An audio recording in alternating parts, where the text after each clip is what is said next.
Good evening everyone, good evening. परिश्रम batch में आप सभी का बहुत बहुत स्वागत है। मैं हूं शैलेंद्र पांडे, आपका फिजिक्स एजुकेटर। कैसे हैं प्यारे बच्चों? सभी प्यारे प्यारे लाल बाल गोपाल का बहुत बहुत वेलकम है भाई परिश्रम बैच में। कैसे हैं आप सभी लोग? Good evening, good evening.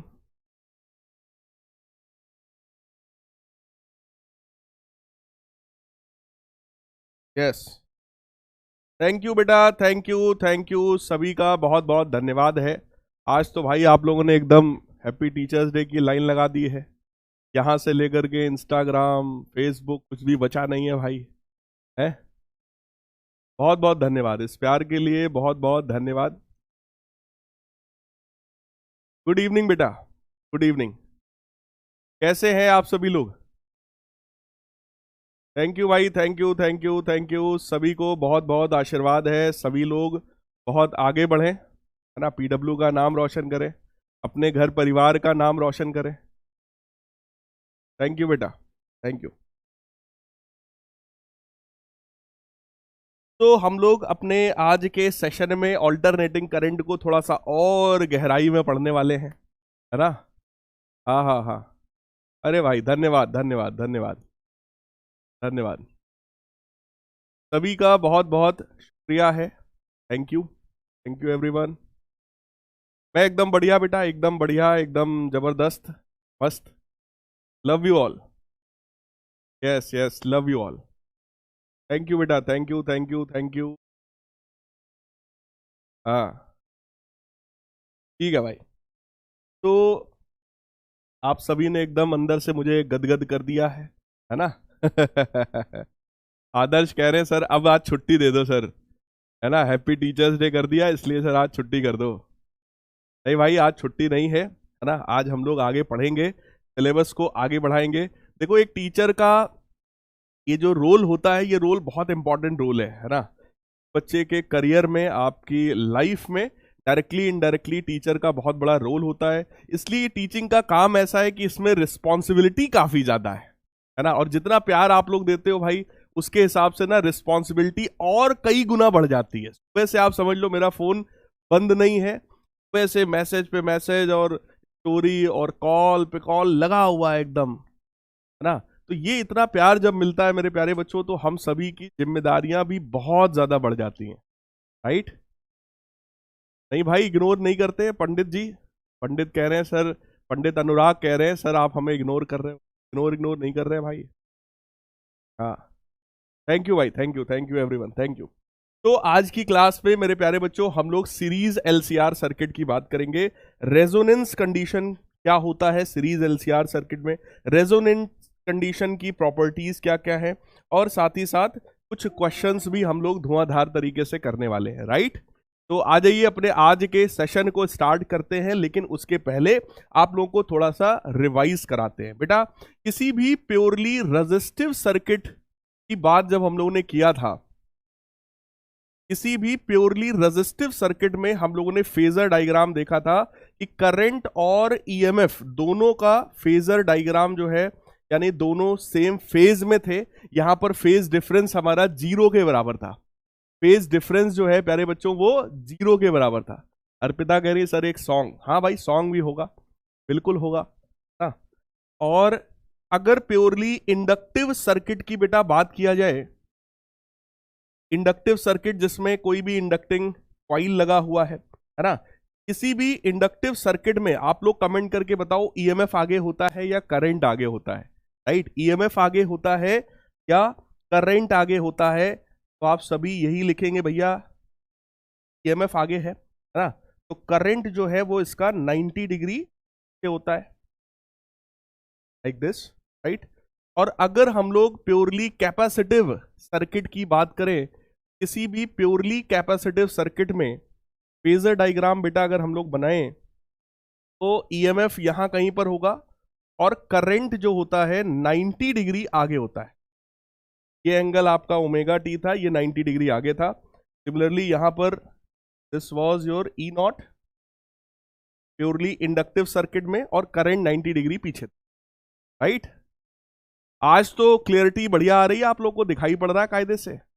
हाँ हाँ, वेरी गुड, ठीक है ठीक है, करेक्ट। तो प्योरली रेजिस्टिव सर्किट में बेटा करंट और ईएमएफ दोनों सेम फेज में होते हैं। प्योरली इंडक्टिव सर्किट में ईएमएफ आगे होता है, करंट पीछे होता है।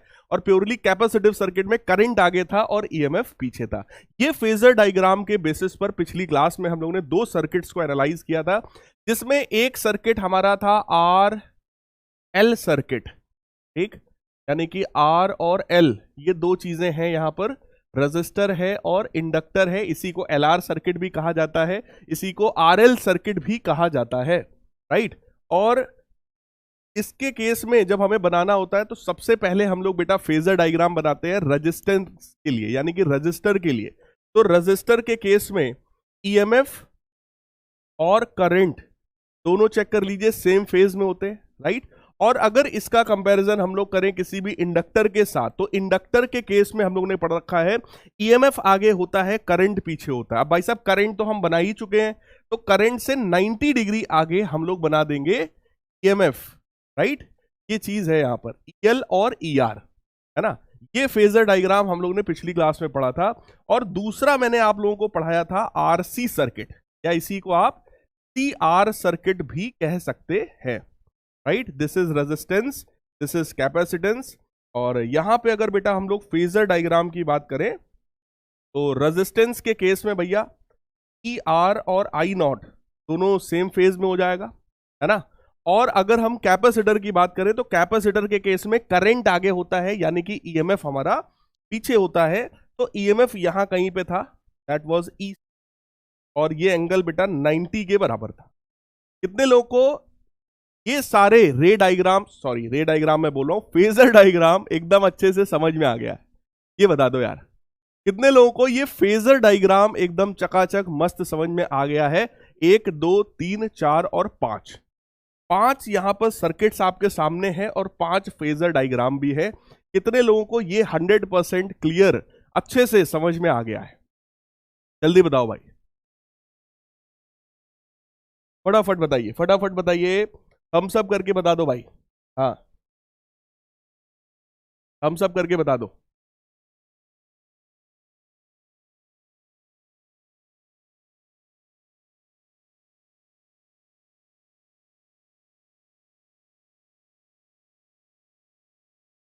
फटाफट हम सब करके बता दीजिए। हाँ, वेरी गुड। नैन्सी को ये रे डायग्राम नहीं आया है। नैन्सी अगले चैप्टर में आएगा रे डायग्राम। अच्छा हाँ, कल एनसीईआरटी वाला चैनल पर एक माइंड मैप का लेक्चर आया था, आप सबने उम्मीद करता हूँ देखा होगा।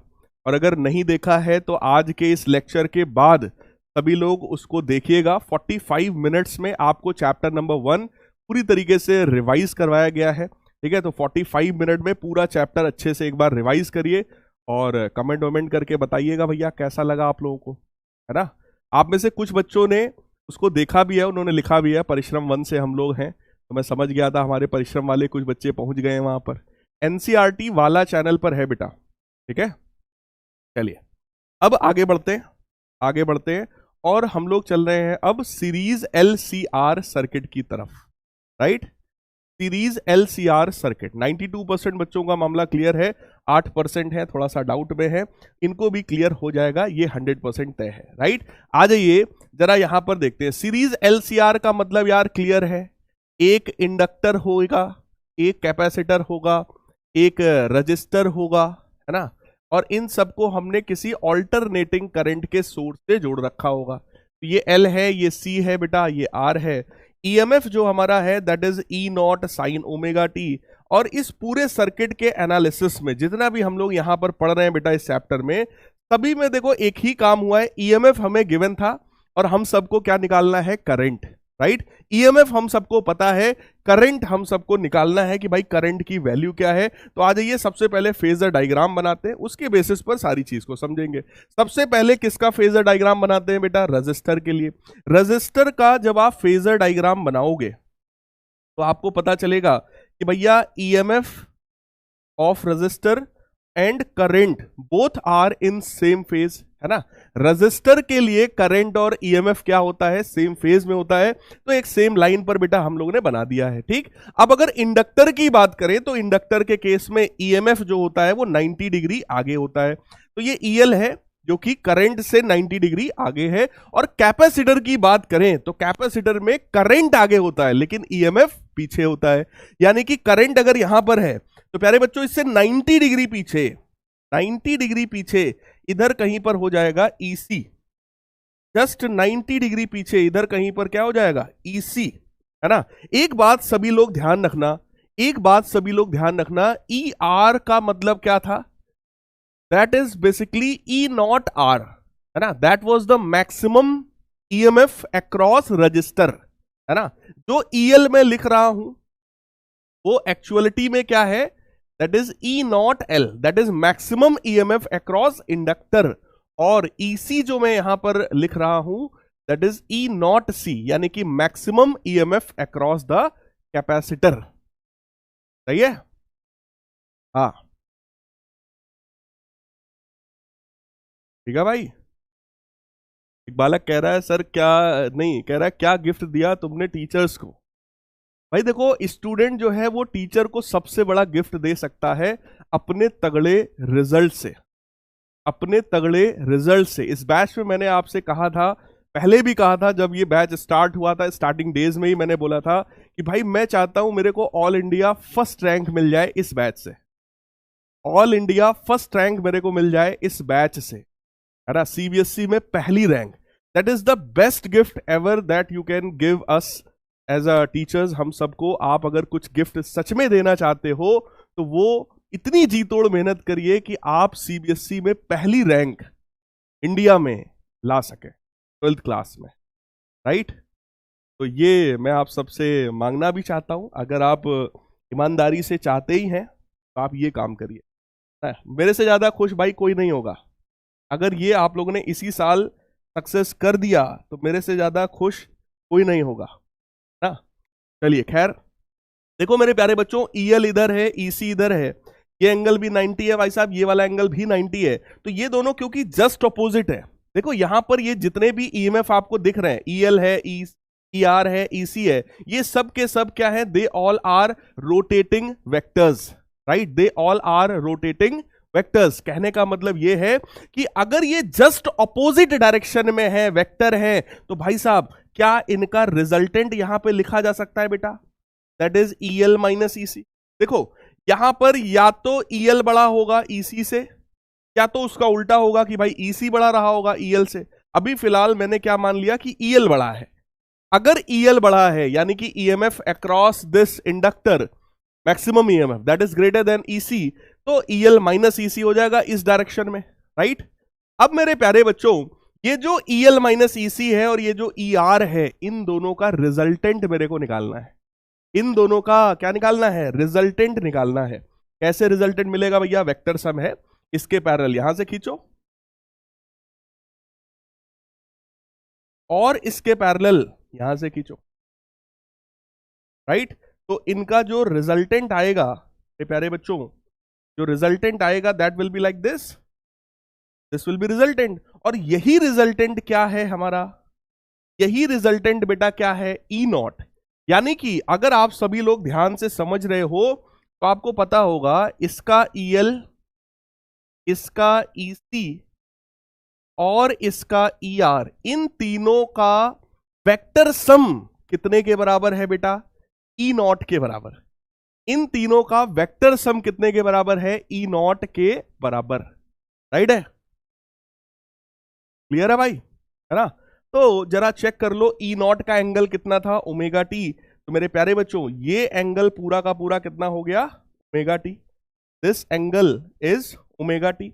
और ये रहा ईएमएफ, ये रहा करंट, इन दोनों के बीच में अगर मैं एंगल फाई मान लूं तो मेरे प्यारे बच्चों फेज डिफरेंस फाई के बराबर हो गया। डायग्राम को देख करके साफ साफ बता दो करंट आगे है या ईएमएफ आगे है, फटाफट कमेंट करिए।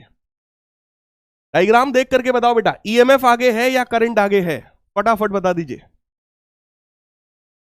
कौन आगे चल रहा है और कितना आगे है, देखते हैं सबसे पहले कौन बताता है भाई।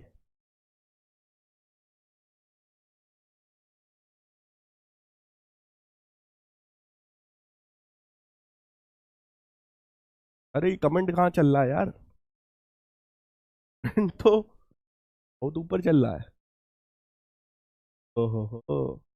हाँ, ईएमएफ आगे है। Yes yes yes yes, EMF आगे है, करंट पीछे है। ठीक, तो करंट की वैल्यू मेरे प्यारे लाल बाल गोपाल हम लोग क्या लिख सकते हैं? I is equal to I naught omega t minus five. Check कर लीजिए सब लोग, करंट क्योंकि पीछे है, कितना पीछे है भैया? फाइव एंगल पीछे है। तो अगर ईएमएफ था ई नॉट साइन ओमेगा टी, तो करंट होना चाहिए आई नॉट साइन ओमेगा टी, और एंगल जरा चेक कर लो तो omega t minus five. Right, अब यहां पर भी बिल्कुल सेम काम हमें करना है, फाइव पता करना है और आई नॉट पता करना है। फाइव कैसे पता चलेगा? अगर हम लोग बेटा इस वाले ट्रायंगल में, इस वाले ट्रायंगल में अगर मैं tan फाइव लगा दूं, तो tan फाइव का मतलब परपेंडिकुलर अपॉन बेस। राइट, तो बेटा परपेंडिकुलर जरा चेक करो कितने के बराबर है? That is EL minus EC, EL minus EC divided by ER। Base जरा चेक करो मेरे प्यारे बच्चों कितना है? ER के बराबर। ये देखो, ये है EL माइनस EC, और ये पूरा कितने के बराबर है? ER के बराबर। क्या आप सभी को समझ में आ रहा है? फील आ रहा है भाई थोड़ा सा? क्या सभी को समझ में आ रहा है ना? EL की वैल्यू मेरे प्यारे बच्चों हम लोग लिख सकते हैं आई नॉट XL, EC लिख सकते हैं आई नॉट XC, और ER हम लोग लिख सकते हैं आई नॉट R। ये तुम्हारा बन जाएगा XL minus XC divided by R। This is the value of tan five. तो यहां से बेटा अगर कभी भी फाई निकालना हुआ, तो आप tan inverse XL minus XC divided by R ऐसा लिख सकते हैं।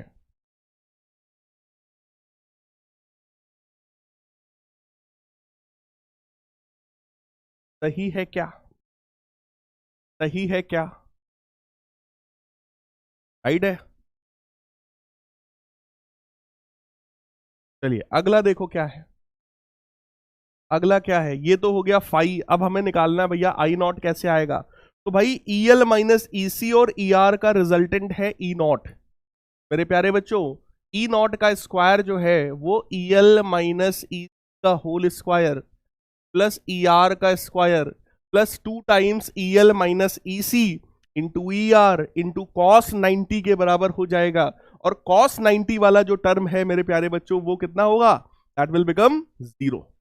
कॉस 90 जीरो है तो वो पूरा आगे का टर्म आपका खत्म हो गया। तो ये तुम्हारा बन जाएगा E नॉट स्क्वायर बराबर EL जो है इसको आई नॉट XL लिखा जा सकता है, EC को आई नॉट XC लिख सकते हैं हम लोग whole square plus I naught R का whole square.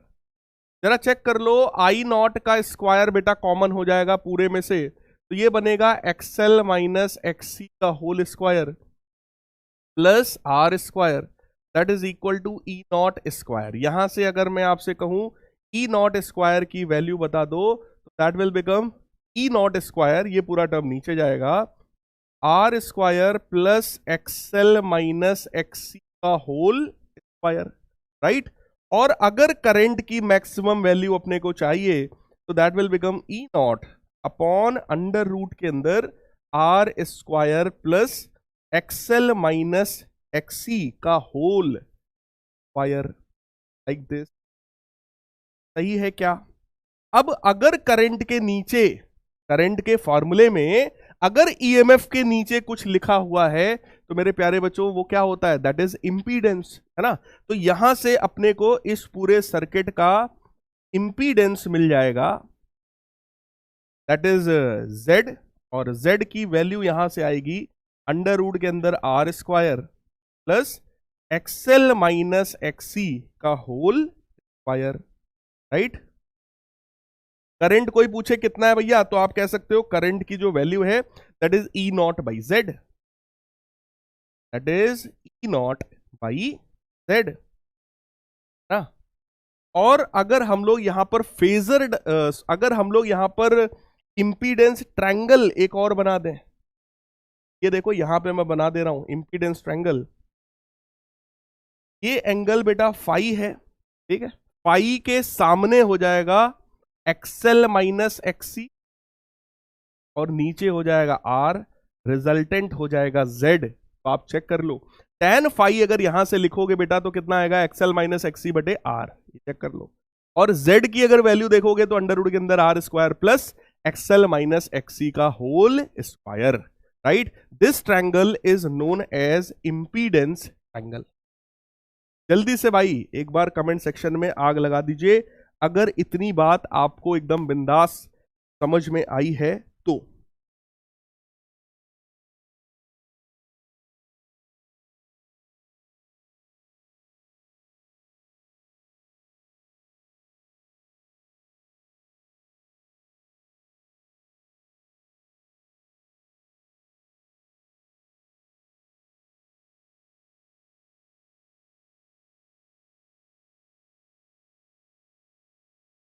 Very good, very good, सही है भाई।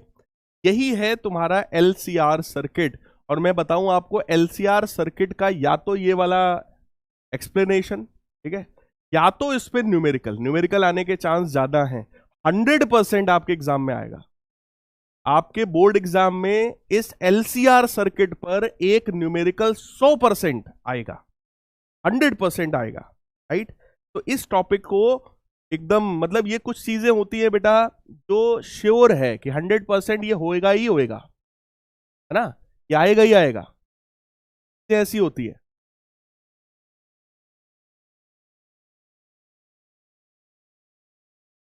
ये आएगा ही आएगा।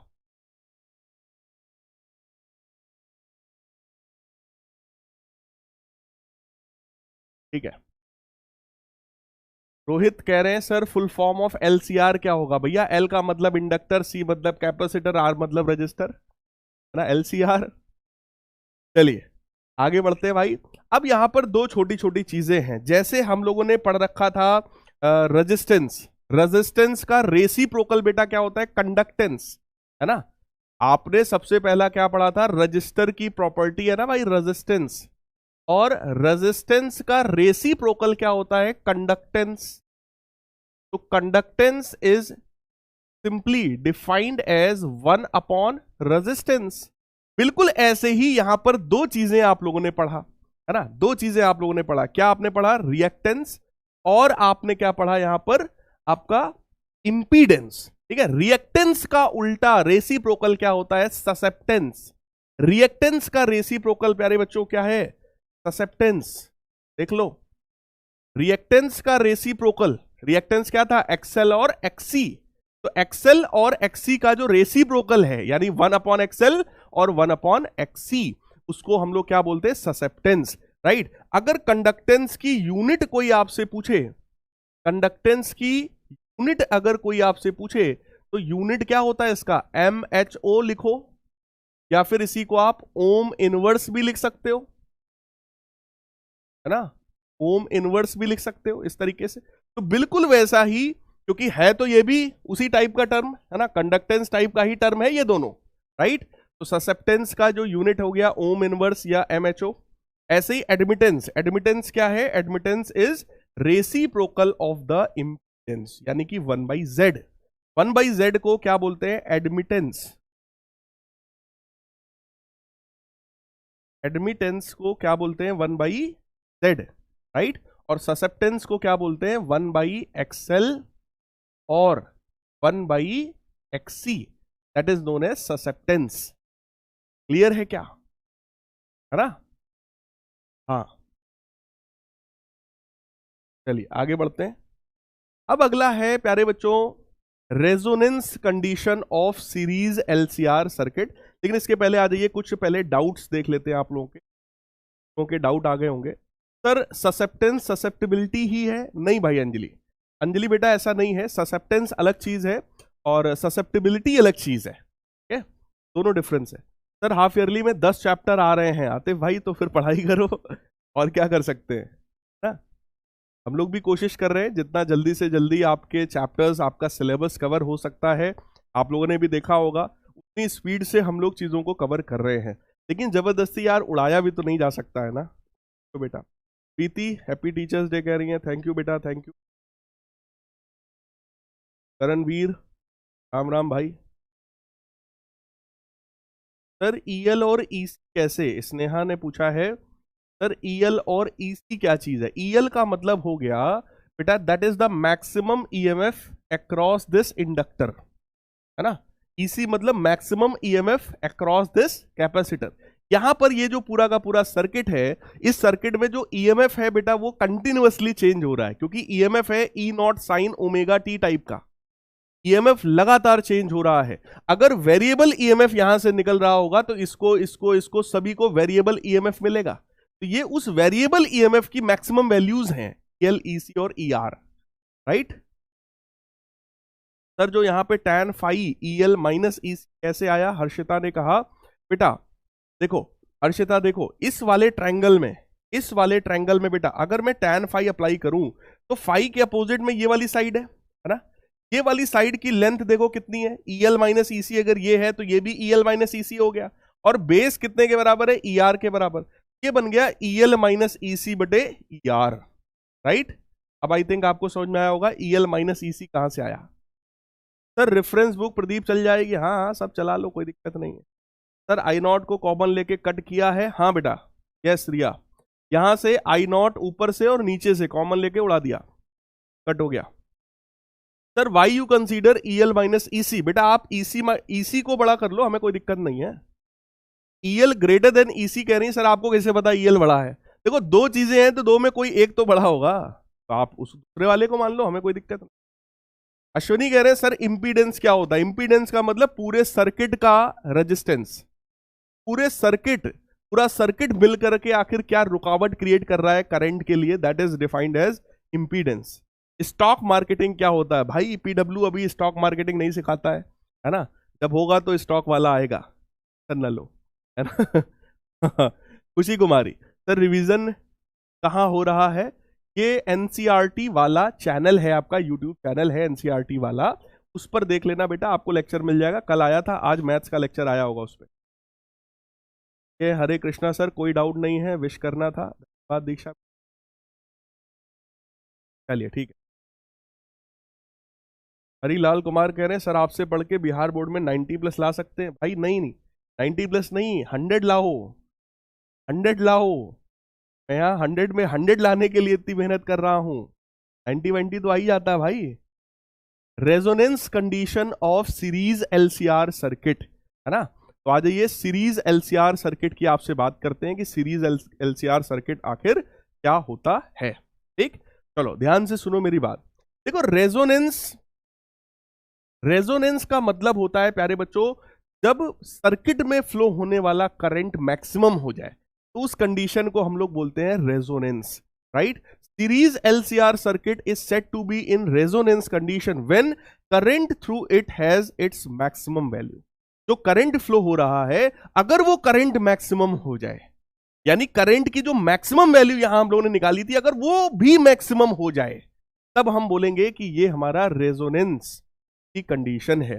जैसे अगर किसी भी एलसीआर सर्किट की मैं बात करूं तो किसी भी एलसीआर सर्किट में जो करंट होता है उस करंट की वैल्यू, मैक्सिमम वैल्यू हम लोगों ने क्या निकाली, that is E naught divided by under root R square plus XL minus XC का होल स्क्वायर। ये हम लोगों ने करंट की मैक्सिमम वैल्यू निकाली। करंट की एग्जैक्ट वैल्यू क्या थी, यहां पर करंट की एग्जैक्ट वैल्यू थी I naught sine omega t minus phi के बराबर। ये करंट की एग्जैक्ट वैल्यू थी, और इस करंट का मैक्सिमम वैल्यू कितना था, आई नॉट, और आई नॉट कितने के बराबर था, ई नॉट बाई जेड के बराबर। जेड क्या था, इंपीडेंस, उसकी वैल्यू कितनी थी, under root R square plus XL minus XC का होल स्क्वायर। तो ये हम लोगों ने करंट का मैक्सिमम वैल्यू निकाला था। अब मेरे प्यारे बच्चों अगर मैं इसको भी मैक्सिमम करना चाहता हूं, मैं चाहता हूं करंट का ये जो मैक्सिमम वैल्यू है ये और मैक्सिमम हो जाए, है ना, ये अपनी मैक्सिमम वैल्यू पे पहुंच जाए, कैसे पॉसिबल है, उसके लिए डिनोमिनेटर को मिनिमम होना पड़ेगा, है ना। फॉर आई नॉट मैक्स, यानी कि अगर ये पूरे टर्म को मैक्सिमाइज होना है तो मेरे प्यारे बच्चों डिनोमिनेटर को मिनिमाइज होना पड़ेगा।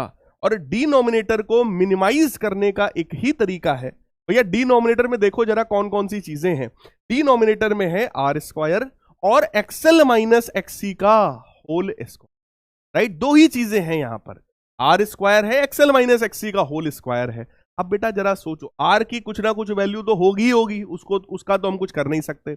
एक्सएल माइनस एक्ससी का जो होल स्क्वायर है, आप लोग कमेंट करके बताओ एक्सएल माइनस एक्ससी के होल स्क्वायर की मिनिमम वैल्यू आखिर कितनी हो सकती, फटाफट बता दीजिए जरा। तो भाई अगर ये मैक्सिमम होना है तो डिनोमिनेटर शुड बी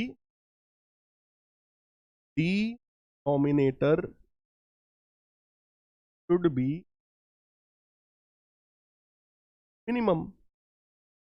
डिनोमिनेटर को भाई साहब मिनिमम होना पड़ेगा, और डिनोमिनेटर को अगर मिनिमम करना है तो ये जो परफेक्ट स्क्वायर टर्म है, ये परफेक्ट स्क्वायर टर्म की मिनिमम वैल्यू भाई साहब कितनी है, 0, राइट। तो ये वैल्यू अगर 0 हो गई, यानी कि this XL minus XC whole square should be equal to 0।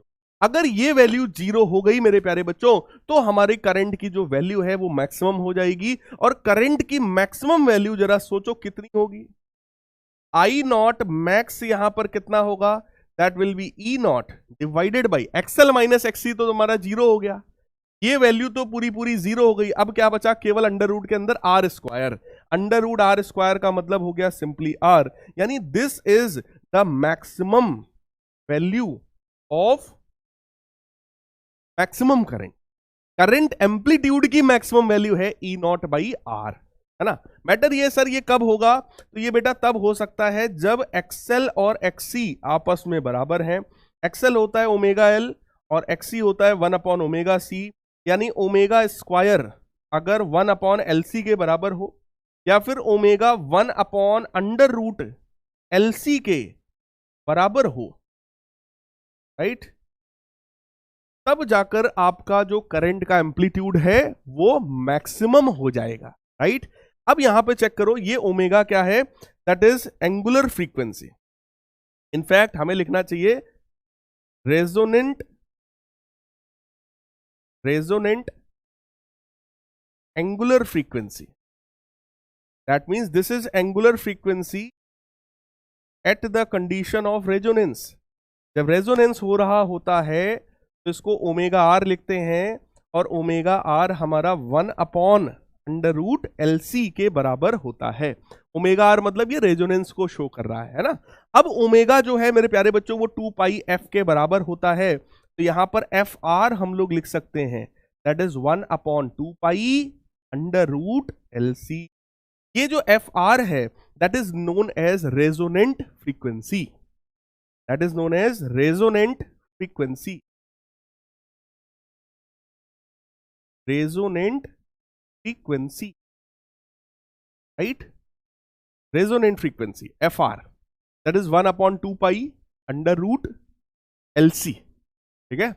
तो कहने का मतलब सर रेजोनेंस क्या होता है, रेजोनेंस बेटा तब होता है जब कोई हमारा सीरीज एलसीआर सर्किट हो, और सीरीज एलसीआर सर्किट में एक्सएल और एक्ससी आपस में बराबर हो, यानी कि reactance offered by the inductor and reactance offered by the capacitor अगर दोनों सेम हो जाएं, तो उस कंडीशन में omega L 1 upon omega C के बराबर है, omega 1 upon under root LC के बराबर है, और फ्रीक्वेंसी जो है वो 1 upon 2 pi under root LC के बराबर होगी। और ऐसी कंडीशन में जो पूरे सर्किट का इंपीडेंस है that will be equal to the resistance, यानी कि ये जो सर्किट है हमारा वो प्योरली रेजिस्टिव सर्किट की तरह बिहेव करेगा।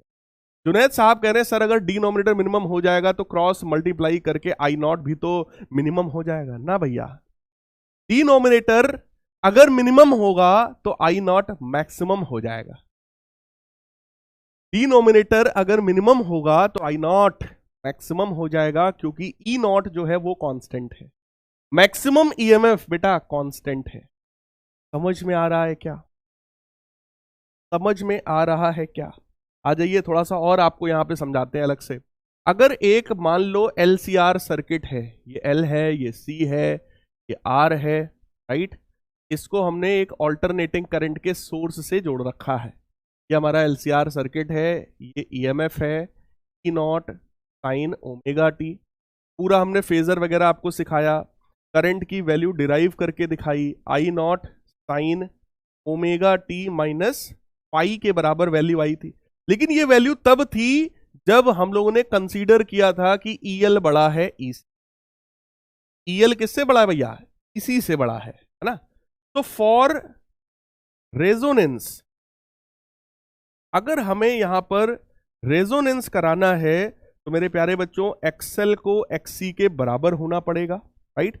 XL XC के बराबर होने का मतलब जो रेजोनेंट एंगुलर फ्रीक्वेंसी है वो 1/√LC के बराबर हो जाएगी। फ्रीक्वेंसी जो इसकी है वो 1/2π√LC के बराबर हो जाएगी। सर्किट जो आपका है ये सर्किट प्योरली रेजिस्टिव सर्किट की तरह बिहेव करने लगेगा, प्योरली रेजिस्टिव सर्किट की तरह ये बिहेव करने लगेगा। यानी पूरे सर्किट का ये जो Z है यानी कि इंपीडेंस है वो मिनिमम हो जाएगा, और उस मिनिमम इंपीडेंस की वैल्यू मेरे प्यारे बच्चों कितने के बराबर है? R के बराबर। दैट मींस ये सर्किट सिर्फ ऐसा बिहेव करेगा कि इस सर्किट में सिर्फ और सिर्फ R है। This circuit will behave like purely resistive circuit. और अगर प्योरली रेजिस्टिव सर्किट है तो जरा कमेंट करके बता दो फेज डिफरेंस कितना होगा, बताओ। प्योरली रेजिस्टिव सर्किट के केस में मेरे प्यारे बच्चों फेज डिफरेंस कितना होता है? What is the value of phase difference? Purely resistive circuit में फेज डिफरेंस कितना होता है बेटा? फेज डिफरेंस तो के बराबर। तो फेज डिफरेंस फाई जो है तुम्हारा वो 0 के बराबर हो जाएगा। क्लियर है क्या? है ना? और करंट का जो एम्पलीट्यूड है यानी कि I0 जो है दैट विल बिकम मैक्सिमम, और उसकी वैल्यू कितनी हो जाएगी? वैल्यू हो जाएगी E0/Z मिनिमम जो R के बराबर है। This right? तो जब भी रेजोनेंस की कंडीशन होती है सर्किट में फ्लो होने वाला मैक्सिमम करंट मैक्सिमम होता है, यानी करंट का एम्पलीट्यूड मैक्सिमम जब हो जाए तब उस कंडीशन को क्या बोलते हैं हम लोग? रेजोनेंस। रेजोनेंस कब पॉसिबल है? जब XL XC के बराबर हो जाए, और अगर XL XC के बराबर होगा तो फ्रीक्वेंसी 1/2π√LC के बराबर हो जाएगी, right? Phase difference 0, circuit purely resistive circuit की तरह बिहेव कर रहा होगा। और रेजोनेंस की कंडीशन में मेरे प्यारे बच्चों, रेजोनेंस की कंडीशन में ये जो सर्किट है वो केवल एक ही फ्रीक्वेंसी को एक्सेप्ट करेगा, है ना? रेजोनेंस की कंडीशन में this circuit will accept only one frequency. This circuit will accept only one circuit, one frequency. This circuit will accept only one frequency, that is FR. उस फ्रीक्वेंसी का नाम क्या है भैया? Resonant frequency. ये circuit सिर्फ और सिर्फ उस रेजोनेंट फ्रीक्वेंसी को ही एक्सेप्ट करेगा, क्योंकि करंट का जो एम्पलीट्यूड मैक्सिमम हो रहा है वो सिर्फ और सिर्फ मेरे प्यारे बच्चों एक ही फ्रीक्वेंसी पर मैक्सिमम हो रहा है, हमेशा नहीं मैक्सिमम रहेगा। जब ये वाली फ्रीक्वेंसी मिलेगी तभी करंट का एम्पलीट्यूड मैक्सिमम होगा, यानी कि E0/R के बराबर होगा। इसीलिए सीरीज रेजोनेंट सर्किट को एक्सेप्टर सर्किट भी कहा जाता है। This is also termed as acceptor circuit. Acceptor circuit कभी भी तुमसे कहा जाए तो आपको समझ जाना है कि ये डिस्कशन किसके बारे में हो रहा है? सीरीज रेजोनेंट सर्किट के बारे में। यानी LCR सर्किट है और वो रेजोनेंस की कंडीशन में है, उसको हम लोग क्या बोलते हैं? Acceptor circuit. क्योंकि ये सिर्फ और सिर्फ एक ही फ्रीक्वेंसी को एक्सेप्ट करता है, बाकी सारी फ्रीक्वेंसीज को ये रिजेक्ट कर देता है। बाकी सारी फ्रीक्वेंसीज को मेरे प्यारे बच्चों ये क्या करता है? रिजेक्ट कर देता। सिर्फ एक को एक्सेप्ट करता है, वो कौन सी फ्रीक्वेंसी है? Resonant frequency. सही है क्या? जल्दी से बता दो। दिल दे दिया है, बताओ भाई। जान तुम, हाँ ठीक है ठीक है ठीक है ठीक है। आ जाओ भाई, अब फिर से रिवाइज कराते हैं सेम चीजों को। सुनो, ध्यान से सुनो, इंपॉर्टेंट कॉन्सेप्ट है, पूछा जा सकता है आपको, है ना? So clearly impedance of the circuit has become minimum. पूरे सर्किट का जो इंपीडेंस है वो कैसा हो गया, मिनिमम हो गया है, राइट। सर्किट किस तरह से बिहेव कर रहा है, प्योरली रेजिस्टिव सर्किट की तरह बिहेव कर रहा है ना। पूरा का पूरा सर्किट रेजिस्टिव सर्किट की तरह बिहेव कर रहा है। करंट और वोल्टेज प्योरली रेजिस्टिव सर्किट के केस में सेम फेज में होते हैं, और करंट पूरे सर्किट का मेरे प्यारे बच्चों कैसा हो चुका है, मैक्सिमम हो चुका है। This condition of the LCR circuit is called resonance condition. बात समझ में आई आपको? रेजोनेंस कैसे पता चलेगा कि रेजोनेंस हो रहा है, तो ये सारी कंडीशंस हैं, है ना। सूरज हुआ मध्यम, चांद जलने लगा, आसमां ये हाय क्यों पिघलने लगा, मैं ठहरा रहा जमी चलने लगी, है ना। तब समझ जाओ कि प्यार हो गया है। जब ये सारी चीजें हो जाएं, ऐसा ऐसा लगने लग जाए आपको, तब समझो प्यार हो गया है। तो ऐसे रेजोनेंस कब हो गया है, कैसे पता चलेगा रेजोनेंस हुआ या नहीं हुआ? तो रेजोनेंस अगर हुआ होगा तो इंपीडेंस मिनिमम हो जाएगा, सर्किट प्योरली रेजिस्टिव हो जाएगा, करंट वोल्टेज सेम फेज में हो जाएगा, करंट मैक्सिमम हो जाएगा। तब समझ जाना कि हमारा जो सर्किट है वो रेजोनेंस कंडीशन में भाई साहब पहुंच गया है, राइट। हाँ, frequency eight which the current amplitude attains it's maximum value, है ना। जब करंट मैक्सिमम होता है दैट इज कॉल्ड नेचुरल और resonant frequency of that LCR circuit. जब करंट भैया, करंट का एम्पलीट्यूड जब एकदम मैक्सिमम हो जाए तो उस फ्रीक्वेंसी को नेचुरल फ्रीक्वेंसी या फिर हम लोग रेजोनेंट फ्रीक्वेंसी कह सकते हैं, राइट है। तो ये सारी चीजें मैं बता चुका हूं, बार बार रिवाइज कर रहा हूं। और सुनो, रेजोनेंस की कंडीशन में LCR, ये LCK नहीं है, LCR है, ये मिसप्रिंट है भाई, मिसप्रिंट। हाँ, तो LCR सर्किट में जब रेजोनेंस होता है भाई साहब तो XL XC के बराबर होता है। रेजोनेंट फ्रीक्वेंसी की value 1/2 pi under root LC के बराबर होती है। इंपीडेंस सर्किट का मिनिमम, सर्किट प्योरली रेजिस्टिव है। करंट मैक्सिमम हो गया E0/R, ये तो रिपीट हो रहा है ना। Power dissipated in the circuit will become maximum. बेटा एक चीज जरा समझो, अगर करंट मैक्सिमम हुआ है तो पावर भी मैक्सिमम हो जाएगा। पावर हम सब लोग पढ़ चुके हैं, बोलो जब हम लोग छोटे थे, P बराबर VI होता है, P बराबर I²R होता है, और P बराबर V²/R भी होता है, राइट। तो यहां पर भी आप पावर को लिख सकते हो, है ना। अगर EMF की RMS वैल्यू है तो that is what, E_RMS² divided by R, that is the value of R।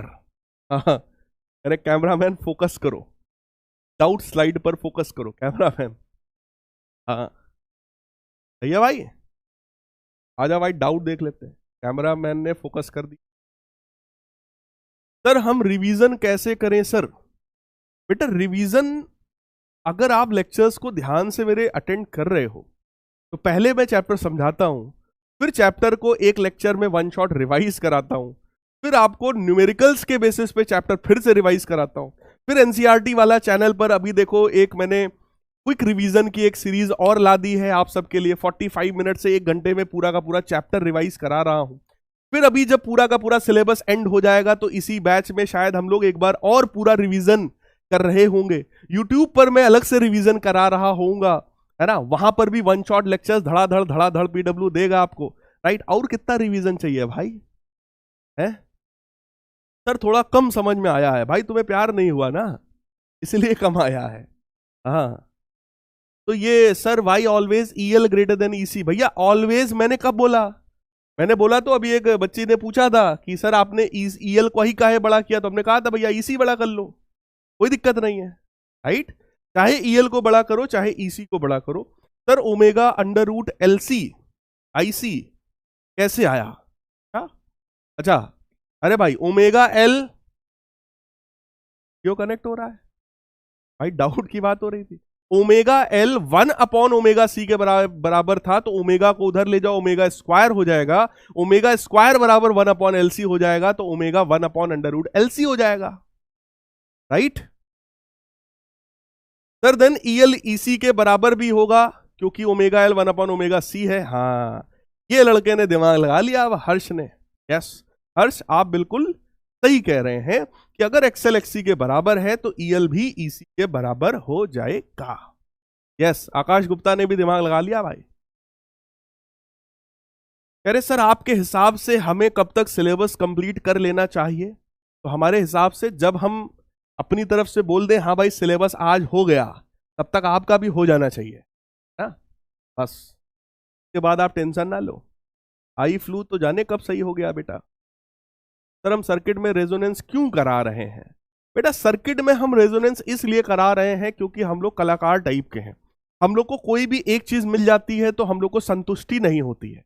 इंसान का नेचर ही यही है ना। इंसान को इतना मिल जाए तो इतना चाहिए, जब इतना मिल जाए तो इतना चाहिए, है ना। जब हाथ पकड़ाओ तो कंधा पकड़ता। कहने का मतलब क्या है कि इंसान को जितना मिल जाए उतना कम है। जब उसको ये पता चल गया कि भाई करंट की वैल्यू I0 sin ωt-5 आ गया तो उसने कलाकारी की। अबे करंट की मैक्सिमम वैल्यू कितनी है? तो हमने कहा भाई I0 होती है। नहीं I0 को और मैक्सिमम करना है तो क्या करें? हमने कहा रेजोनेंस कर लो। बात समझ में आई बेटा? ये हमारी कलाकारी है। कलाकारी की वजह से जो हमारा एक इंसान की आदत होती है कि वो तरह तरह की चीजों को जानना चाहता है, राइट।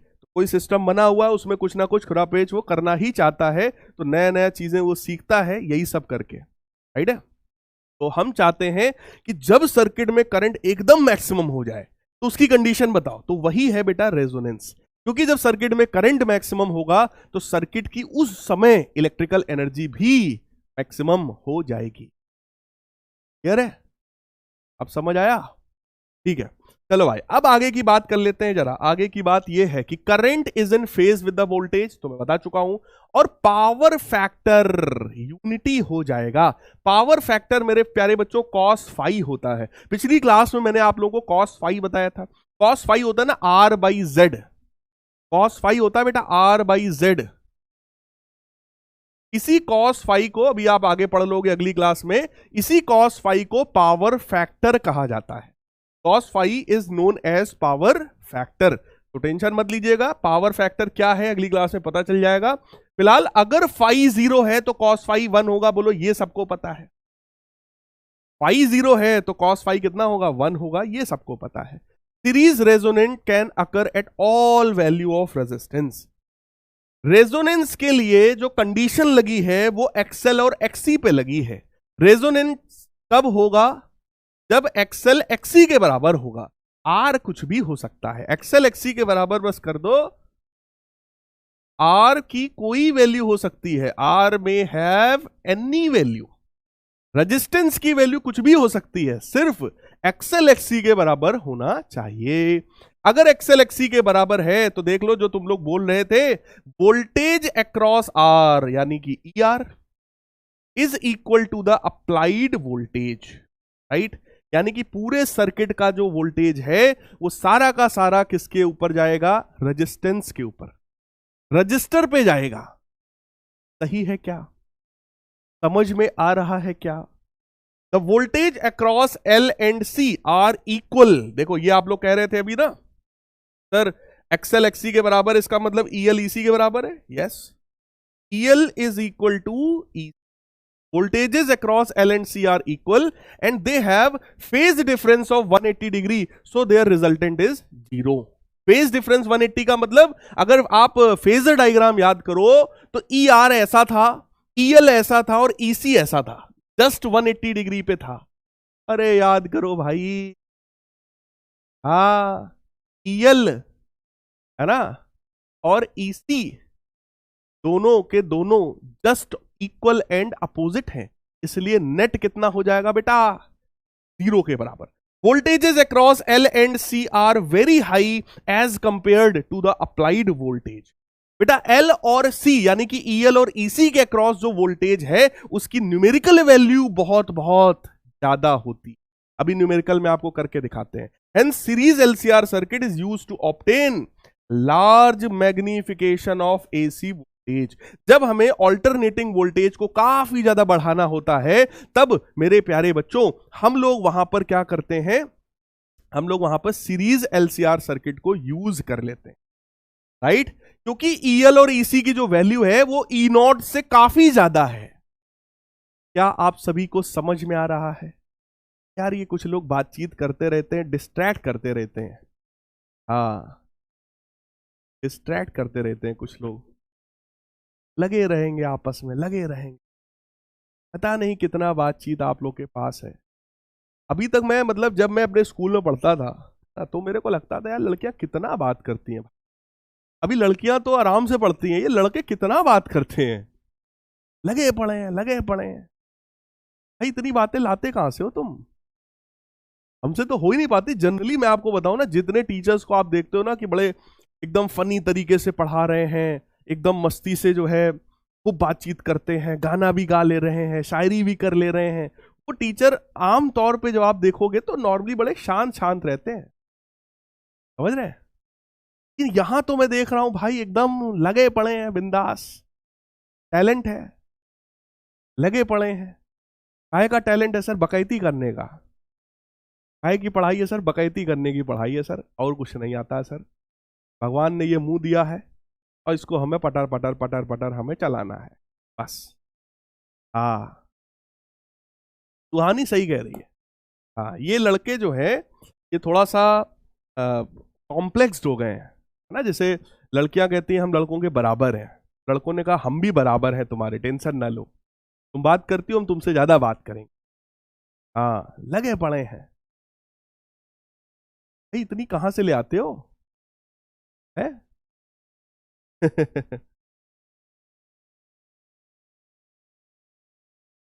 चलिए, कोई नहीं। तो वोल्टेज जो ईएल है, जो ईसी है मेरे प्यारे बच्चों, वो बहुत हाई होता है as compared to the applied voltage, है ना। अप्लाइड वोल्टेज बेटा क्या था? That was E naught, maximum value थी ना ई नॉट। तो ईएल और ईसी की वैल्यू काफी ज्यादा होती है, राइट। ये वाला जो पॉइंट है इसको टेंशन मत लो, अभी इसको न्यूमेरिकल एक करवाएंगे, वहां पे आपको इस पॉइंट को थोड़ा और फील करवाएंगे कि आखिर ये वैल्यू कैसे ज्यादा आ रही है। ठीक है, मैं आपको वहां निकाल करके दिखाऊंगा। आखिरी पॉइंट में बता चुका हूं, series resonant circuit is also known as acceptor circuit, क्योंकि एक ही फ्रीक्वेंसी को एक्सेप्ट करता है, बाकी सबको रिजेक्ट कर देता है। When a number of frequencies are fed to it, it accepts only one frequency FR and rejects the other frequencies. The current is maximum for this particular frequency, hence it is known as acceptor circuit, right? Acceptor circuit. ठीक है बेटा, chat बंद कर देते हैं।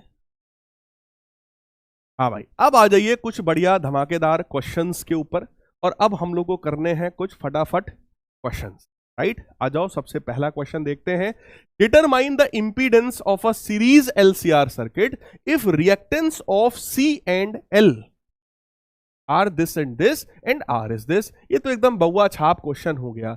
XC की value है भैया 250 ओम, एक्सएल की वैल्यू है 220 ओम, और आर की वैल्यू है 40 ओम। आपको निकालना है पूरे सर्किट का इंपीडेंस, यानी कि जेड कितना होगा। चलो, आप सभी के पास 90 सेकेंड्स का टाइम है, फटाफट आंसर करिए।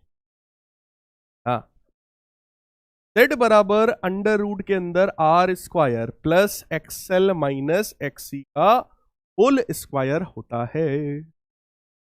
हाँ,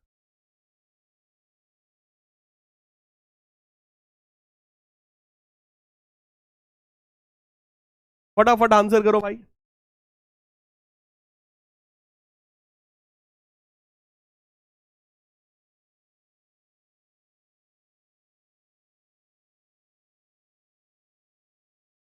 वैल्यूज रख दो, नलायकों अगर गलत किया ना वहां रिपीट हो जाएगी, पढ़ लेना। 220 माइनस 250।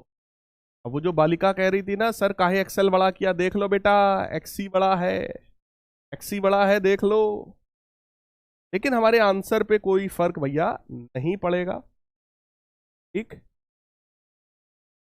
आंसर हमें तो दिख गया, तुम्हें दिखा कि नहीं पता नहीं।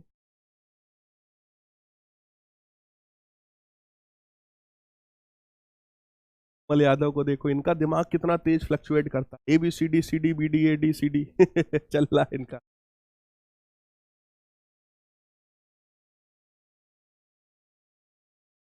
बिना।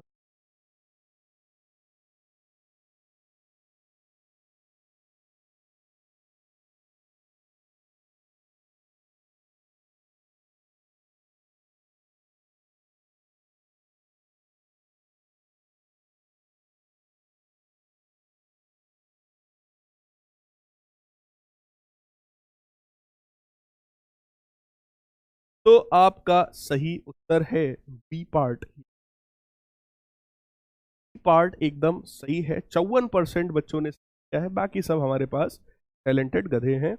आदित्य, जितेश, ऋतुराज, निशांत और आदर्श, ये लोग बड़े फास्ट करते हैं, सुपर फास्ट वाले हैं ये लोग। जेड की वैल्यू भैया अंडर रूट के अंदर R square plus XL minus XC का होल स्क्वायर होता है। फटाफट वैल्यूज रखो। 40 का स्क्वायर 1600 ना।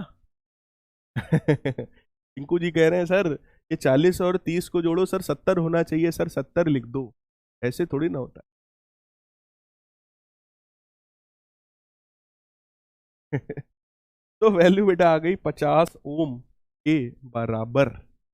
राइट, सीबीएसई में ये बउआ छाप क्वेश्चन आ चुका है। अगला प्रश्न थोड़ा सा बेटर है, फोकस करिए। What will be the readings of the voltmeter and ammeter. ये रहा वोल्ट मीटर, ये रहा एमीटर, इन दोनों लोगों की रीडिंग आपको बतानी है। और ये आपके पास 4 घनाभन ऑप्शन दिए हुए। लगाओ दिमाग। ये एक्सी है, ये एक्सएल है और ये आर है। ये 90 वोल्ट है। चलो 90 सेकेंड्स का आप सभी के पास समय है, सॉल्व करिए तो जरा। देखो वोल्ट मीटर को हमेशा पैरेलल में जोड़ा जाता है, तो इस एक्स सी और एक्सएल यानी कि सी और एल के साथ हमने इसको पैरेलल में जोड़ रखा, क्योंकि हमें इसका वोल्टेज देखना रहा होगा। इसको एमीटर को हमेशा सीरीज में जोड़ते हैं, तो हमने जोड़ रखा है। अगर आप ध्यान से देखो तो ये वही एल सी आर सर्किट है। एलसीआर सर्किट है, सीरीज में जुड़ा हुआ है पूरा का पूरा एलसीआर सर्किट। राइट, और आरएमएस वोल्टेज तुम्हें गिवन है 90 वोल्ट के बराबर। फटाफट इनमें से आंसर निकाल लो भाई, कितना होगा।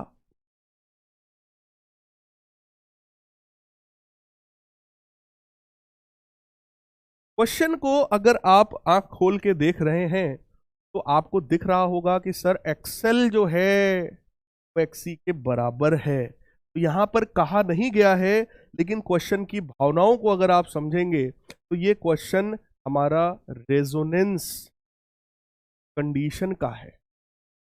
एक्सेल एक्सी के बराबर है भैया, इसलिए रेजोनेंस की कंडीशन है। इसका मतलब ईएल भी हमारा ई के बराबर है।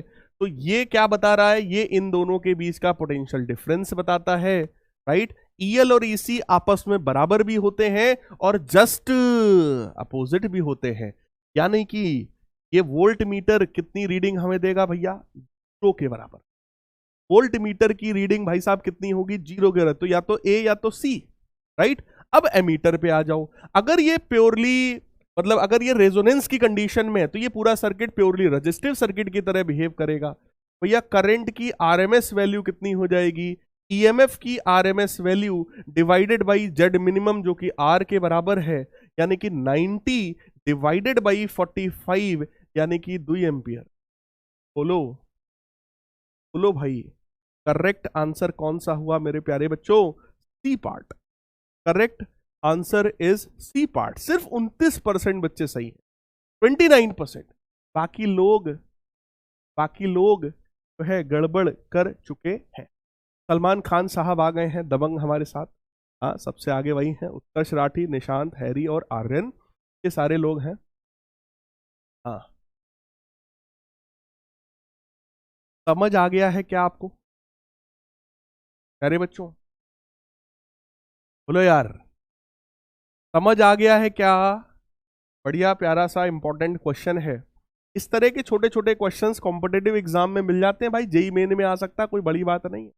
इस तरह के छोटे मोटे क्वेश्चंस जो हैं वो आपको मिल जाते हैं, बस तो ये कॉन्सेप्ट पर ये बेस्ड होते हैं। राइट, चलो भैया next question. Resistor of 12 ohm, capacitor of reactance this. तो रजिस्टर के लिए भैया रेजिस्टेंस है हमारा 12 ओम के बराबर। कैपेसिटर का एक्सी जो है वो 14 ओम है, and pure inductor of inductance this, यानी कि एक्सेल हमें गिवन है 0.1 हेनरी। ना ना ना ना, अगर ये हेनरी है तो भैया ये एक्सेल नहीं हो सकता, ये एल है, right. Are joined in series and placed across 200 volt 50 hertz. बेटा आरएमएस वैल्यू ऑफ ईएमएफ कितना है, 200 वोल्ट, और फ्रीक्वेंसी उसकी कितनी है भैया, 50 हर्ट्ज के बराबर। Calculate current in the circuit, circuit में करंट बता दो, यानी कि करंट की आरएमएस वैल्यू बता दो, and phase angle between the current end voltage, यानी कि फाई एंगल बता दो ना। ये दो चीज मेरे प्यारे बच्चों आपसे पूछा जा रहा है। तो अगेन ये आपका एक एल सी आर सर्किट है ना। एल भी गिवन है, सी है, आर है, ठीक। आरएमएस ईएमएफ पता है, करंट की आरएमएस वैल्यू पूछ रहा है, तो ई आरएमएस डिवाइडेड बाई जेड, है ना, ई आरएमएस डिवाइडेड बाई जेड, और बस फाई निकालना है। आप लोग सब लोग जरा सॉल्व करो, पूरे 2 मिनट का समय दे रहा हूं, थोड़ा सा कैलकुलेटिव भी होगा क्वेश्चन, जल्दी से ईमानदारी से सभी लोग सॉल्व करो, फटाफट सॉल्व कर डालिए।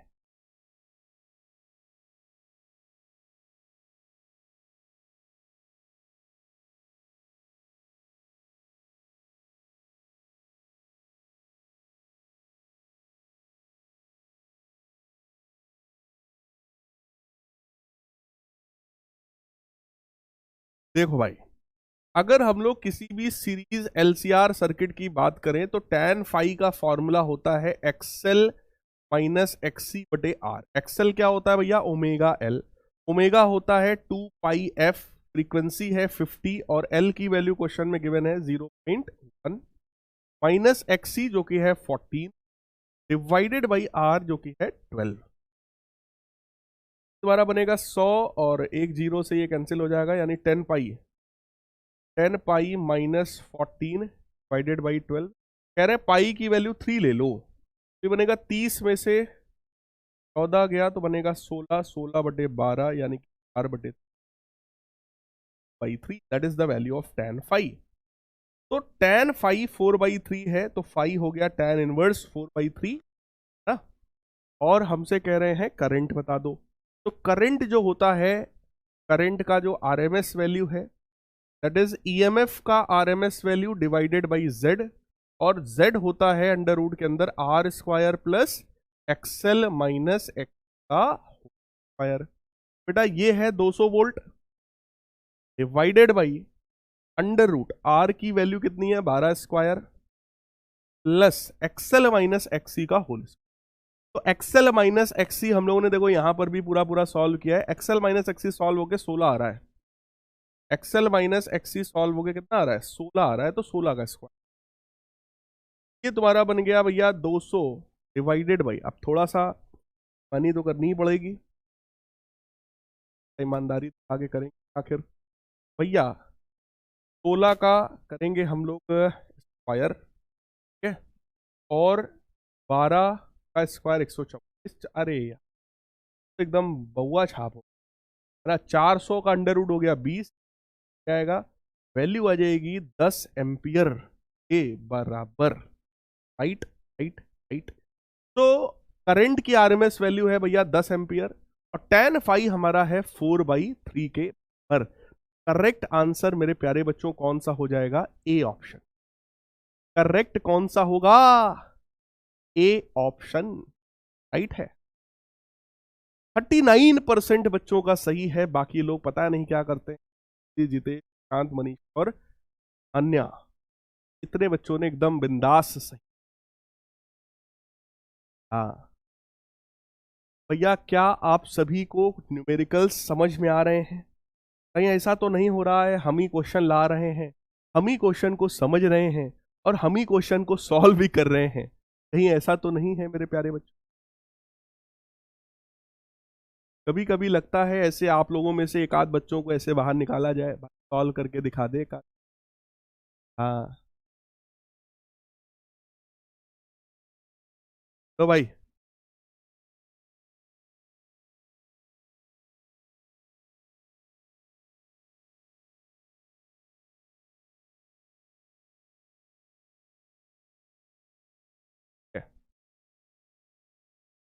अगला क्वेश्चन देखो जरा, अगला क्वेश्चन देखो।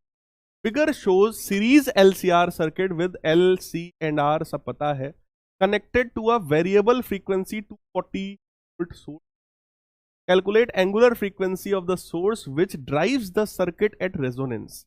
तो आपको सबसे पहले ओमेगा आर की वैल्यू बतानी है, current at the resonating frequency, आपको करंट बताना। जब रेजोनेंट फ्रीक्वेंसी की बात होती है तो बोलो करंट का एम्पलीट्यूड मैक्सिमम होता है, और RMS potential drop across the capacitor आपको बताना है, यानी कि ईआरएमएस अक्रॉस कैपेसिटर ये आपको बताना है।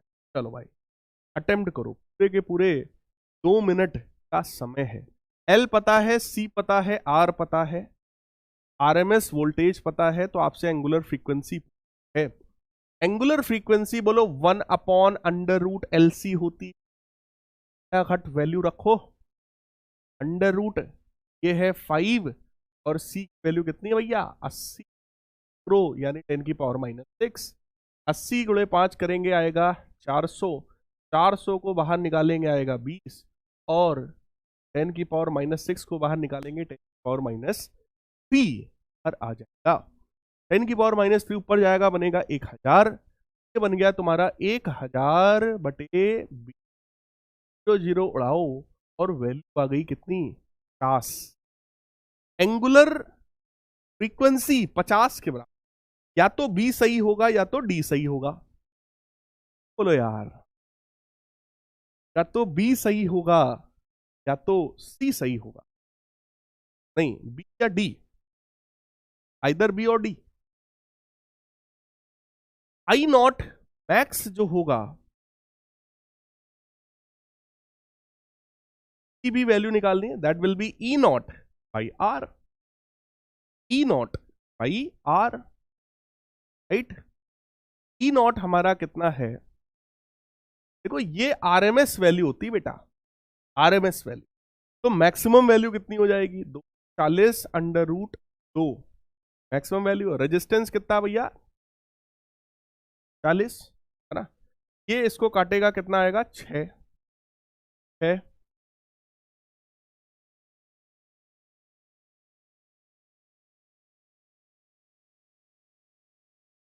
तो 6 वाला आंसर या तो बी या तो डी था, 6 वाला आंसर तो यही दिख रहा है।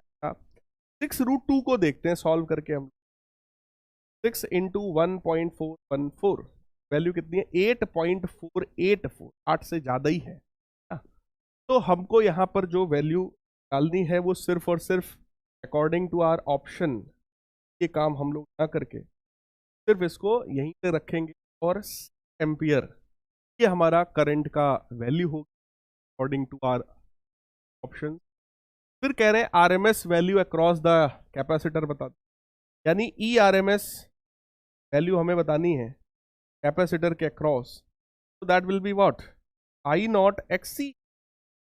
करंट अगर 6 है और एक्सी की वैल्यू हम लोग लिखें तो एक्सी होता है 1/ω/c, ओमेगा कितना होता है पाई एफ, फ्रीक्वेंसी कितनी है भाई है, हाँ अरे ठीक है, ओमेगा हमें डायरेक्ट पता है, एक्सी होता है ना 1/ω/c, ओमेगा की वैल्यू हम लोग निकाल रखी है 50, और कैपेसिटेंस बेटा कितना है 80 माइक्रोफैरड यानी 10⁻⁻। तो इसको हम लोग सॉल्व कर सकते हैं, दैट इज 6 डिवाइडेड बाई 8, और जो भी आए में मल्टीप्लाई कर डालेंगे है, और 6 का मल्टीप्लाई, वैल्यू आ जाएगी कितनी 1500 के बराबर। वैल्यू कितनी आ गई भाई 1500 वोल्ट के बराबर। अब आप अपने ऑप्शंस को चूज है ना, 50 ओमेगा हमारा 50 था, ये हमारा 1500 है राइट, और ये 6 है। मोस्ट सुटेबल ऑप्शन आपका कौन सा हुआ D part, that is D part. 25% बच्चों का सही है, बाकी लोगों ने गलत कर दिया है, जिसमें जितेश, निशांत, हैरी, हमजा, ये लोगों का एकदम करेक्ट है। बोलो भाई, समझ आया कि नहीं आया? जल्दी से बताओ बेटा कमेंट करके, समझ में आया या नहीं समझ में आया? में क्या किया गया देखो, ओमेगा आर जो होता है वो 1/√LC के बराबर होता है ना, resonant angular frequency, that is 1/√LC। फटाफट वैल्यूज रख दी, एल और सी गिवन था, सॉल्व कर डाला, है ना। वैल्यू आ गई 50 के बराबर, 50 रेडियन पर सेकेंड। फिर आरएमएस पोटेंशियल ड्रॉप हमसे पूछ रहा था कैपेसिटर के अक्रॉस, तो वो हमने निकाला I0XC, उसकी वैल्यूज हम लोगों ने उठा के रख दी, 1500 वोल्ट आ गया। और करंट पूछ रहे थे रेजोनेंट फ्रीक्वेंसी पर करंट कितना होगा, करंट को निकाल लिया, दैट इज 6। राइट है, ठीक है, ठीक।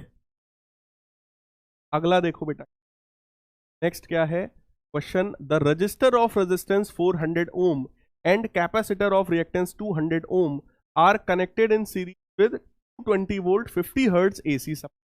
यानी कि यहां पर, हाँ यशी ये बात तो तुम्हारी सही, रजिस्टर का रेजिस्टेंस पता है, कैपेसिटर का रिएक्टेंस पता है, 20 वोल्ट 50 हर्ट्ज एसी सोर्स है। कह रहे हैं if the current in the circuit is 0.49 ampere, यानी कि करंट की आरएमएस वैल्यू बेटा हमें पता, राइट। कह रहे हैं voltage across the resistor and capacitor कितना होगा, रजिस्टर के अक्रॉस और कैपेसिटर के अक्रॉस। अच्छा हाँ हाँ हाँ, पिछले वाले क्वेश्चन में एक चीज ऑब्जर्व करो, जब रेजोनेंस की बात हो रही थी तो कैपेसिटर के अक्रॉस बेटा वोल्टेज देखो कितना आया है, कैपेसिटर के अक्रॉस वोल्टेज देखो कितना आया है, that voltage is 1500 volt, 1500 volt. जबकि आरएमएस वैल्यू कितनी गिवन है आपको, चेक करो, आरएमएस वैल्यू कितनी गिवन है, 240 वोल्ट के बराबर, राइट। का मतलब आप समझ रहे हैं कि जब रेजोनेंस की बात किया जाता है तो एल और सी के अक्रॉस जो ईएमएफ होता है उसकी वैल्यू बहुत बहुत ज्यादा होती है in comparison to. Is it clear everyone? तो भाई कितने लोगों को न्यूमेरिकल्स समझ में आ रहे हैं जो मैं समझा रहा हूं, जरा मेरे को बताओ एक बार, न्यूमेरिकल्स कितने लोगों को समझ में आ रहे हैं? जब मैं समझा देता हूं तब समझ में आ जाता है कि हाँ सर आपने जो समझाया वो समझ में आ गया है। हम खुद से शायद भले ना कर पाते, बट आपने जो समझाया वो समझ में आ गया है। जल्दी से बताओ जरा, तो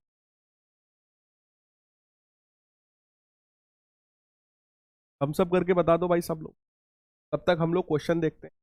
क्वेश्चन में एक डेटा लिखते हैं भाई, रजिस्टर पता है 400, कैपेसिटर का रिएक्टेंस बेटा पता है हमें 200, ई आर एम एस हम लोग को पता है, फ्रीक्वेंसी गिवन है 50 हर्ट्ज, करंट हमें दे रहे हैं सर्किट में, तो आई आर एम एस हम लोग को पता है 0.49 ampere. Find the voltage across the resistor and capacitor. देखो वोल्टेज अक्रॉस रजिस्टर अगर आप निकालना चाहते हो, that is I R M S into R, right. I R M S हमें पता है 0.49 मल्टीप्लाइड बाई आर कर देंगे तो आ जाएगा 400, 0.5 के बराबर है, तो ये लगभग लगभग 200 के आसपास आएगा। 200 के सबसे क्लोजेस्ट आंसर हमारा कौन सा है, 196, की वैल्यू 196 के आसपास आनी, राइट। 196, बाकी क्रॉस चेक भी कर दे रहे हैं आपके सामने, 400 मल्टीप्लाइड बाई 0.49, 196, राइट। ये हो गया ई आर। और ईसी भी हमसे पूछा जा रहा है क्या, कैपेसिटर के across, again that is I R M S into XC. I R M S है 0.49 और एक्सी क्वेश्चन में डायरेक्ट गिवन है 200, तो ये मल्टीप्लाई करोगे यार 98 वोल्ट आ जाएगा, 196 वोल्ट इसका है, 98 वोल्ट इसका है, राइट। फिर हमसे कह रहे हैं value of the inductance required so that voltage and current are in same. Voltage और करंट सेम फेज में बेटा, इसका मतलब क्या है जरा बताइए आप लोग। वोल्टेज और करंट अगर सेम फेज में है तो इसका मतलब क्या है बेटा, बताइए जरा, तो कमेंट करो। वोल्टेज और करंट अगर सेम फेज में, कह रहे हैं वैल्यू ऑफ इंडक्टेंस बता दो, एल की वैल्यू बता दो। अगर वोल्टेज और करंट सेम फेज में है तो, सेम फेज में होने का मतलब एक्सएल किसके बराबर है, एक्सी, रेजोनेंस। लो,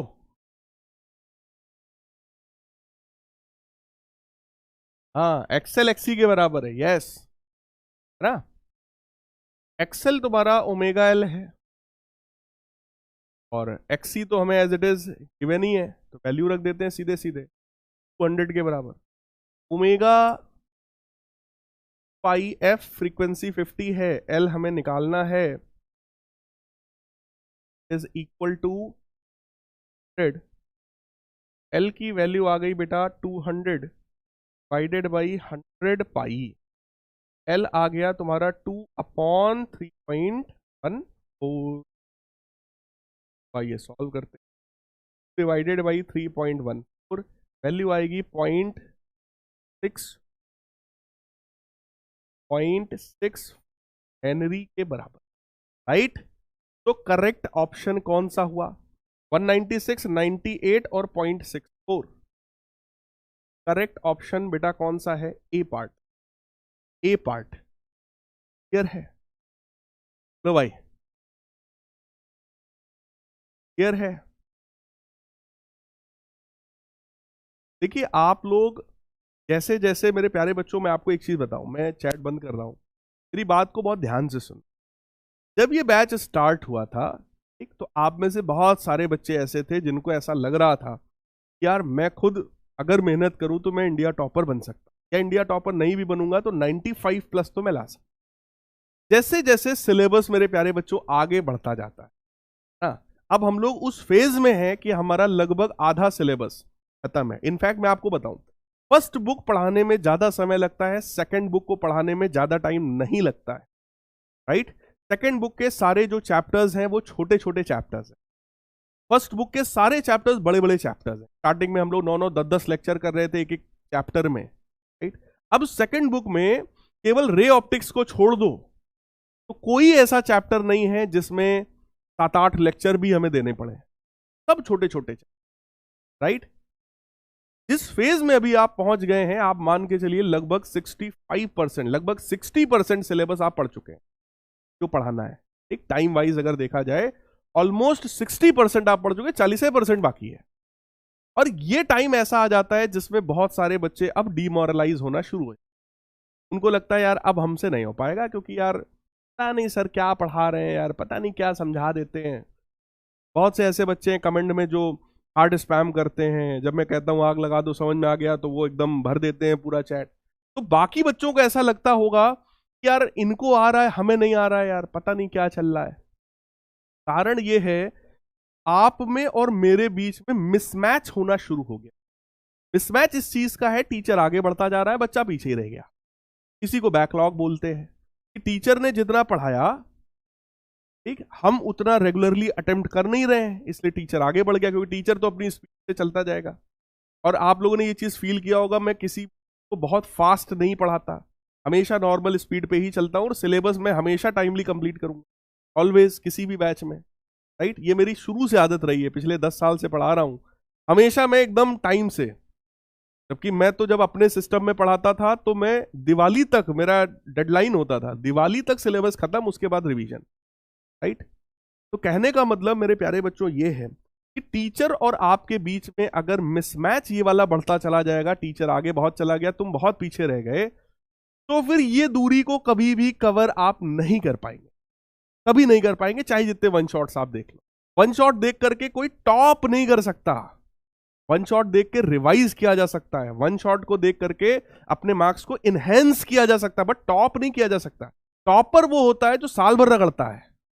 ऐसा नहीं होगा कि आप आखिरी टाइम में आओगे, वन शॉट लेक्चर हमारे देख लोगे, या किसी भी टीचर के वन शॉट लेक्चर देख लोगे लाइव क्लास करके 6 8 घंटा, और आप टॉप करके निकल जाओगे, ऐसा नहीं है। टॉपर वो होता है जो लगातार मेहनत कर रहा है, जो साल भर घिस रहा है, वो टॉप करने वाला है, बाकी बच्चों के मार्क्स इनहेंस होंगे। वो बूस्टर होता है, जैसे बूस्टर डोज दिया जाता है ना, कि पहला था कोरोना का मेन वैक्सीन, उसके बाद तो बूस्टर डोज दिया गया, तो one shot is like booster. अगर आप लोग अभी मजे में हैं, मौज में लगे पड़े हैं, कमेंट में लगे पड़े हैं, क्योंकि पिछली 4-5 क्लासेस से मैं देख रहा हूं कमेंट में ज्यादा बातचीत आप लोग की चल रही है, मैं कुछ बोल नहीं रहा हूं, कोई बात, लेकिन जब रिजल्ट यहां पर देख रहे हैं आपका, तो ये समझ में आ रहा है कि कोई एक भी न्यूमेरिकल ऐसा नहीं रहा कि 70-80% बच्चों ने सही किया हो। सब 40%, 50%, 35%, है ना, इतने बच्चे सही कर रहे हैं, बाकी लोग गलत कर जा रहे हैं। आखिर इतने बच्चे कैसे गलत कर रहे हो, जब इतना समझाया गया, एक एक चीज समझाया गया। पिछली क्लास में जब आए थे तो उसके पिछली क्लास का रिवाइज करवाया था, आज जब आए हैं तो पिछली क्लास और उसके भी पिछली क्लास का पूरा रिवाइज कराया, फिर आगे बढ़ रहे हैं। आखिर ऐसा कैसे हो जाता है? इतना डिटेल में पढ़ाने के बावजूद, इतना अच्छे से कराने के बावजूद, आप अगर ध्यान से देखो तो कल वाले लेक्चर में मैंने क्या पढ़ाया, सिर्फ 2 टॉपिक पढ़ाए थे, सिर्फ 2 topic, LR circuit, LC circuit, और दोनों एक ही जैसे थे, तो पूरा का पूरा लेक्चर समझ लो एक ही जैसे टॉपिक पे बिता दिया मैंने। आज के देखो मैंने क्या पढ़ा रहा हूं, एलसीआर सर्किट, सिर्फ एक सर्किट आज पढ़ाया, एलसीआर सर्किट, बस उसी की कंडीशन एक छोटी सी थी, रेजोनेंस। यही 2 टॉपिक पर पूरा लेक्चर लेकर जा रहे हैं, और आपसे अगर न्यूमेरिकल नहीं बनना है, इसका मतलब कहीं ना कहीं आप डिस्ट्रैक्टेड हैं, आप ध्यान से सुन नहीं रहे हैं, या आप पेन चला ही नहीं रहे हैं, आप सिर्फ वीडियो देख रहे हैं। आपके पास ऑप्शन आता है ABCD, तो जय माता दी C, जय मां भद्रकाली D, फट से टिक मारा, काम खत्म। गलत है, इज नॉट राइट अप्रोच मेरे प्यारे बच्चों, ऐसा नहीं होना चाहिए जैसा आप कर रहे हो। ये आपके जीवन का, मैं आपको बताऊं, मोस्ट प्रीशियस टाइम है। ये वो टाइम है जिसके बाद आपका जो करियर है ना, उसकी लाइन सेट होती। अगर आप पढ़ाई लिखाई अभी प्रॉपर करके इस वाले 4-6 महीने में सही से अगर आप पढ़ाई कर गए, तो आप एक अच्छा कॉलेज पकड़ लेंगे। अच्छा कॉलेज पकड़ने के बाद अपने आप प्लेसमेंट के रास्ते, और आगे क्या करना है, बिजनेस करना है, जॉब करना है, वो सारे रास्ते खुलते चले जाते। और जब आप ये वाला 5 महीना अगर आप वेस्ट कर देंगे, तो इंटर तो देखो सब पास हो जाते हैं, ऐसा तो कोई है नहीं जो इंटरमीडिएट में फेल हो जाएगा, लगभग लगभग सभी पास हो जाते हैं। कुछ बच्चों का होता है जो एकदम ही अब बिल्कुल बैल हैं, तो उनका कुछ नहीं हो सकता, तो वही केवल फेल होते हैं इंटरमीडिएट के बोर्ड एग्जाम में, राइट। अदरवाइज पास सब लोग हो जाओगे, लेकिन वो अच्छा डिजायर्ड कॉलेज नहीं मिल पाएगा जो चाहिए, जो करियर आप सोचते हो वो करियर नहीं मिल पाएगा आपको। उसके बाद ऑप्शन क्या है, कोई प्राइवेट कॉलेज पकड़ लो, वहां से अपना बीटेक करो और आगे जाओ। आपके लिए जो संभावनाएं, पॉसिबिलिटीज जो है सक्सेस की, वो कम हो जाती है। ऐसा नहीं कि आप सक्सेस नहीं हो पाएंगे, लेकिन आपको उसी चीज को अचीव करने के लिए मेहनत बहुत ज्यादा करना पड़ेगा। क्या फायदा? बाद के जो कॉम्पिटिशन्स हैं मैं आपको बताऊं, उसमें बहुत भीड़ है, बहुत बहुत ज्यादा भीड़ है। एसएससी, बैंकिंग और जितने इस तरीके के जो एग्जामिनेशंस होते हैं, मैं आपको बताऊं बहुत भीड़ है। एक एक फॉर्म पर, मतलब एक एक एग्जाम जब होता है, पता चला वैकेंसी है 10,000 की और फॉर्म भर रहे हैं 20 लाख लोग, 20 लाख में खाली 10,000 का होना है। बेटा बहुत कंपटीशन है उधर। और जॉब भी कोई ऐसी नहीं कि अंबानी बनने की जॉब मिलेगी, जॉब वही बड़ी नॉर्मल सी मिलेगी, 40-50 हजार 60 हजार महीना आप कमा रहे होंगे। या मैक्सिमम लोग घूस खाने के लिए इस तरीके की उनके मन में होता है कि भाई इतनी मेहनत किया है तो हम घूस खाएंगे। भाई घूस ही खाना था तो फिर चोरी करना सीखो, फिर काहे को पढ़ाई लिखाई करके घूस खाने के रास्ते पे जा रहे हो, है डकैती डालना सीखो। फिर बात आप समझ रहे हैं? थोड़ा सा सिंसियरली, अभी लोग थोड़ा सा सिंसियरली चीजों को बेटा करो। सिंसियरली करोगे तो जरूर आपका अच्छा होगा, आपका भला होगा। चलिए खैर वापस आते हैं। एक क्वेश्चन ये है हमारे सामने, इसको मैं होमवर्क में देता हूं आपको, बिल्कुल जैसे क्वेश्चंस मैंने आपको कराए हैं उस पैटर्न पर ये क्वेश्चन है, राइट। सब लोग अटेम्प्ट करेंगे, छोटा सा क्वेश्चन।